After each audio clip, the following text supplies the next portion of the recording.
Kumusta ang tulog ni tatay? Okay. Okay naman. Mainit. Mainit? Mainit yung kape. Oo, kasi mga kababayan, sanay si tatay dun sa gitna ng bukid. Tapos pag magkape yan, hindi na mainit. Kaya ngayon, bigyan namin siya ng kape, mainit daw. No? Sige lang tay. Nakakaraos din tayo, ano? Kung awa ng Diyos. Aw, Huwag na ano. awa ng Diyos. Nagkamagalala tayo. Tama po. Tutulungan tayo ng Panginoon. At gagawin ko ang lahat na makakaya ko para bumalik yung paningin mo. Makakita ka, ano? Pag makakita ka na, mag-aararo ka ulit. Hindi na. Ako na lang. Sa bahay lang ako. Sa bahay na lang. Oo. Akala ko mag-aararo ka pa eh. Hindi na. Hindi na ako na magkakakuya. Hindi mo na kaya. Oh, sakit ng likod ko bro. Sabi ng amo ko, dito ka lang. Oo. Ka lang ano, sabi sa akin. Huwag ka na magtrabaho. Sabi. Opo. Hindi naman na talaga dapat magtrabaho. Ano? Relasyon naman kita, sabi sa akin. Ka na mag-alala. Paanong kulang mo dyan, sabihin mo lang, sabi sa akin.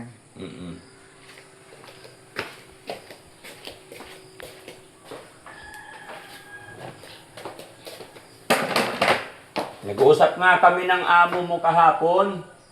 Pinaalam kita eh. Sabi ko, kukunin ko si tatay kay itatry ko ipagamot yung mata niya. Sabi niya, pumayag naman, masaya siya. Ay, salamat daddy. Oh, natuwa siya na ipapagamot ko yung mata mo. And then napag-usapan namin ng amo mo, hindi sa hinihiling, paano pag si Tatay Calix namatay na?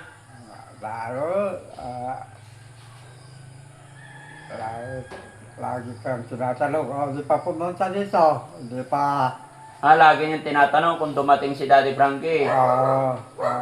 di pa, wala pa silang dumalaw pa ako. Oo.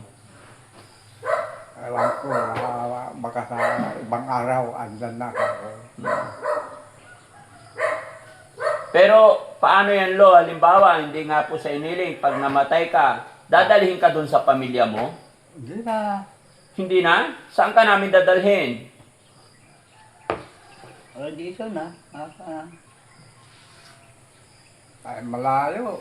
Kahit malayo, malapit lang yun. Madali lang, maraming sasakyan eh. Wala, dito na lang ako. Dito ka na lang? Mas gusto mo talaga dito sa amin? Parang taga dito ako na. Parang taga rito ka na. Dumating ako dito, 1984, July 4. Yan po kasi ang pinag-usapan namin mga kababayan nung amo niya. Yun din ang sinabi sa akin na yun din ang usapan niya, bilin niya. Lahat naman tayo darating dyan, no? Pero huwag niyo sanang mamasamain yung usapan namin. Pero ginagawa ni Daddy Frankie yung paraan para makakita pa si tatay. Dahil sabi niya mahaba pa raw ang buhay niya. Pero hindi mawala sa topic o sa usapan namin. Dahil 84, may mga time na humihina yung katawan ni tatay. Pero sana, itong video ito ay mapanood po ng kamag-anak ni Tatay Calix. Mapanood ng mga kamag-anak mo. Hindi pwedeng walang kamag-anak to eh. Yun lang. Sa hirap ng buhay daw kasi, kaya hindi na siya pinapansin ng kamag-anak. And then, wala siyang asawa, wala siyang anak. Nagkaroon na sanang akong asawa. Niloko ako. Niloko ikaw. ayaw nila na hindi taga rito, hindi ako taga rito. Kaya ganun lang impili yung babae. Nakasintahan ko. Tapos lumigaw ulit ako. Ganun naman nangyari. Mm. Kinulong pa yung babae. Yung isa lang, magtalang kami. Kinulong. Kinulong. Hindi ako makapasok. Ang dami security.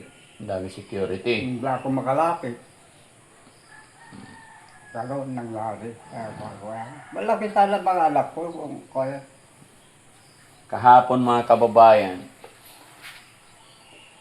pangit ng tsura ni tatay, ang dumi-dumi. No? Pero ngayon maayos na. Ginupitan ni Kuya Jesse, pinaliguan. Kaya masarap na pakiramdam ni tatay. Na-preskuan ako. Ay, napreskuhan. Lalo na pag nakakita ka na ulit. Mas masarap sa pakiramdam. Maghahanap tayo ng chicks. Wala na. Makapoy na ko na sa 6 ngayon. Makapoy ka na sa chicks. Wala na. Medyo matanda na. Hindi kaya. Hindi tay, huwag kang maingay. Pag nakakita ka na, maghahanap tayo ng chicks. Bibigyan kita 3. Oh. Wala Para may option ka. Mayroong maliit, mayroong malaki at mataba. Oh. Hindi na, patay na eh. Hindi na tumatay yung ganyan na. Alin? Itong pangsabong ko. Makala na. Hindi ka tulad noon na makakita ako lang ng medyo maputi-puti alamat. Siguro lumaban. Pag noon, pag nakakita ka ng maputi, sumasaludo na agad. Oo, noon. Ay ngayon, Wala na, patay na. patay. Ayaw na parang. Basta kung lang ngayon, wala na. Painumin kita ng carrots juice. Bibili ako sa Makati carrots juice. Pampalakas yun. Pag naisama kita sa Makati, galing Japan, Japan. opo, carrots juice. Pampalakas yun tayo. Pero isa sabi na yung mga gumagamit. Ano yun? Kumpare ko. Oh, Ako. Spray lang niya kayo. oh, Ngayon, sila mag-asawa. oh, Siyempre, in-spray ni kumpare ko na yung kanyang pangsabong. oh. Ay tawan-tawa na yung asawa sa pinapanood na. Pinapanood na. Pinapanood na kasi siyempre mag-asawa sila. Opo. Tawan-tawa na sa kwento yung kumpare ko. Mm-mm. Tawan-tawa si kumare mo. Oh, natuwa si Kumare. Ako. Ang galing talaga, no? Oo. Sige tayo, busin mo yung kape mo. Maliligo lang ako para makaalis tayo, ha? O, sige.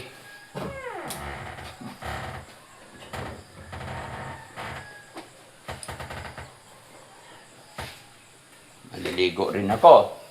May 2 sasakyan tayo ngayon. Let's go. Agahan natin. Ano yun ba?